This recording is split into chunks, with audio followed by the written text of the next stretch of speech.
December 9th, 2025. Today, we're talking about glyphosate, and there is a very important reason why. Now, glyphosate is the most widely used pesticide slash herbicide in the world. It's literally everywhere, and you're eating it every day, and you're breathing it every day. So, they must have done a lot of research to establish its safety, correct? Well, not really, and that's what we're going to talk about. So what we're going to look at is this study that has recently been retracted. This is the safety evaluation and risk assessment of the herbicide Roundup and its active ingredient glyphosate for humans. Why does it matter that this paper was retracted? Well, one of the big problems is this is the most highly cited paper in academia when it comes to glyphosate. And the problem is this was ghost written by Monsanto. So this ghost written paper is in the top 0.1% of citations among academic papers discussing glyphosate. And they found in their review that the vast majority of policy and government's documents cite this paper uncritically.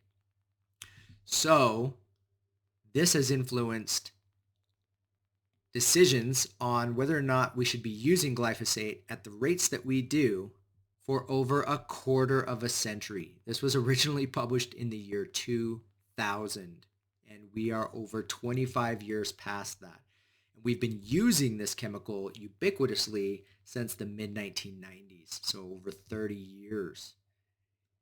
This is having not only life-changing effects when it comes to chronic illness across the world, but especially in America, but also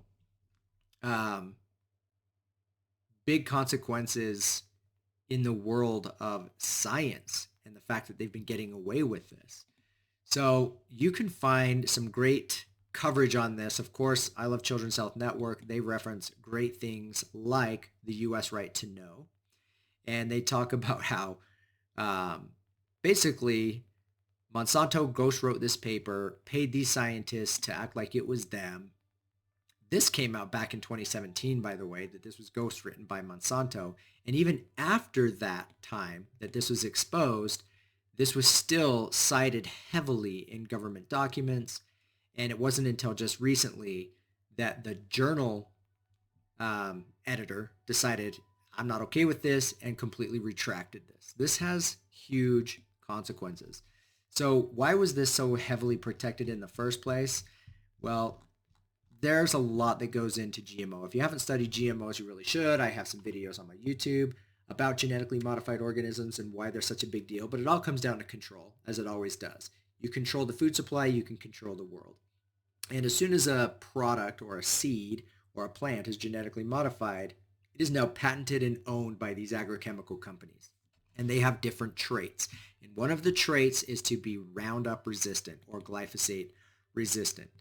So Monsanto, that was acquired by Bayer, this is a major revenue driver for them. Okay. So glyphosate generates $5 billion in revenue a year just for Bayer Monsanto. Okay. We're talking over $50 billion in revenue just for Bayer Monsanto. But they're not the only ones that use this. In fact, this product is everywhere because once that patent expired, there are now over 750 glyphosate products on the market in the US as of 2010. So pretty much every major agrochemical company has a glyphosate formulation. This is a big, big deal. And your kids are eating it, you're eating it, you're breathing it in because your neighbor's spraying it, you're probably spraying it and being exposed to it. So how much of this is out there, right? How much glyphosate is sprayed annually, globally? Well, the amount of glyphosate sprayed globally each year is immense, but because of a lack of single centralized reporting system, it's all based on estimates. But what they estimate is about 600,000 to 920,000 metric tons is sprayed every year. Okay, we're talking billions of pounds of this chemical sprayed all over the globe, but especially in the United States. So growth of the use is exponential, right? Global glyphosate use has risen dramatically, increasing nearly 15-fold since its introduction of GMO crops back in the 90s, soybean, corn, etc. Okay? Where is it all going? It's going in your food. It's going in my food. It's going in the air. 90% of these billions of pounds a year is for agricultural purposes. We are eating this all the time, with only 10% being used in non-agricultural settings, roadsides, commercial areas, lawns, gardens, everybody that's buying Roundup at Costco and Home Depot and Lowe's. That's only 10% of its use. 90% is going in your food. Okay, this is a big, big deal. In the food and in the soils, destroying our soil microbiomes. Okay, it is the most widely used herbicide on the planet due to its effectiveness as a broad spectrum weed killer. It's incredibly poisonous. Okay, so I said, wow, that's crazy. And with the recent retraction of the main safety study, this can have some huge implications regarding the chemical's contributions to the chronic illness epidemic. And Gemini, this AI, says, that's right, this retraction of that influential paper is a massive development that has significant ethical and regulatory implications, particularly for the ongoing debate about glyphosate's contributions to chronic illness.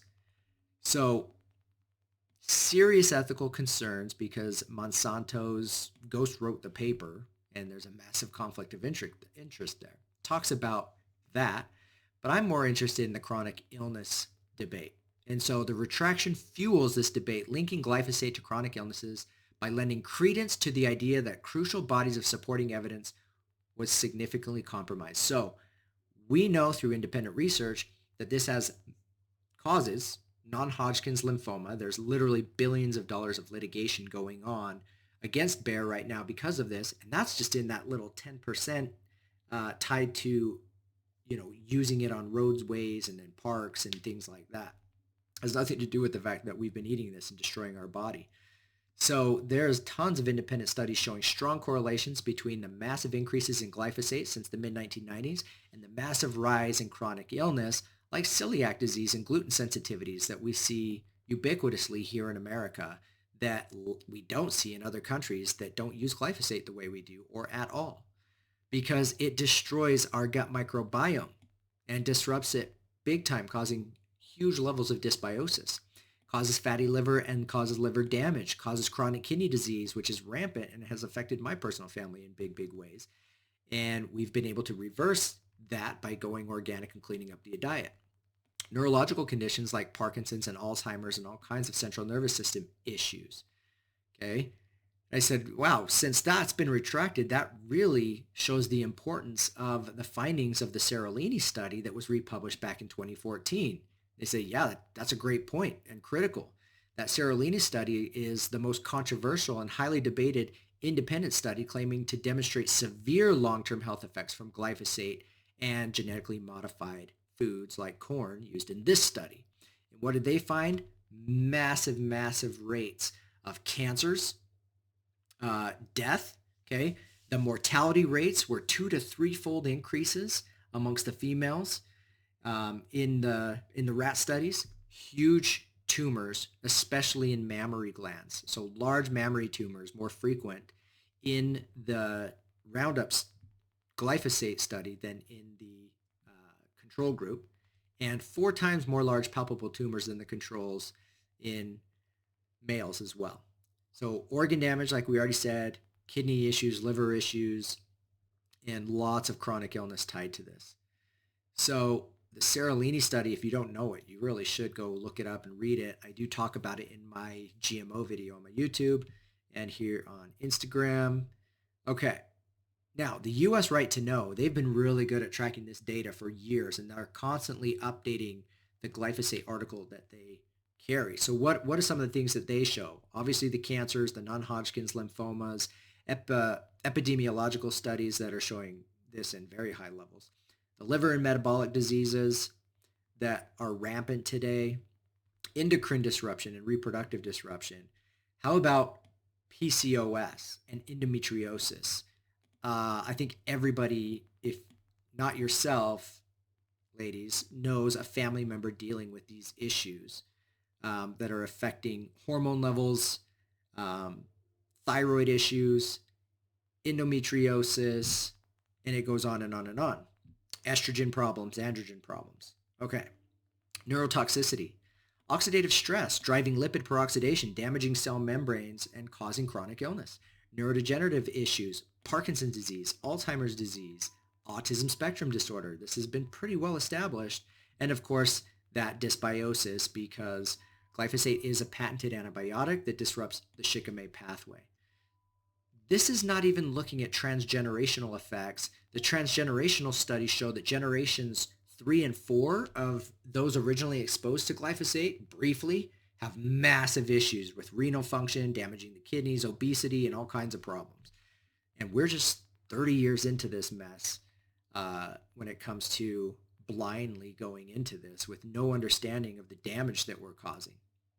So guess what? Bayer saw this coming. They knew the writing was on the wall, that they couldn't hide what they've done any longer. So they started to reformulate Roundup anyway, but it doesn't matter because this is already out there. There's over 750 glyphosate products. Every major agrochemical company is making glyphosate products, and we can't get away from it. But they did start to reformulate Roundup. Here's the kicker. As damaging as glyphosate is, the new chemicals that they have reformulated Roundup with are worse, okay? So recent reports and scientific studies indicate that some chemicals used to replace glyphosate, particularly in reformulated consumer Roundup products, are more toxic to human health and the environment.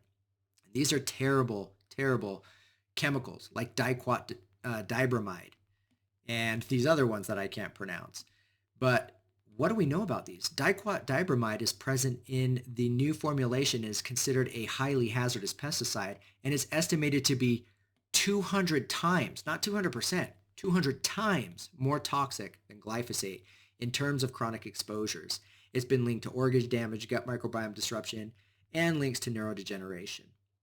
So this is going to have huge environmental impacts.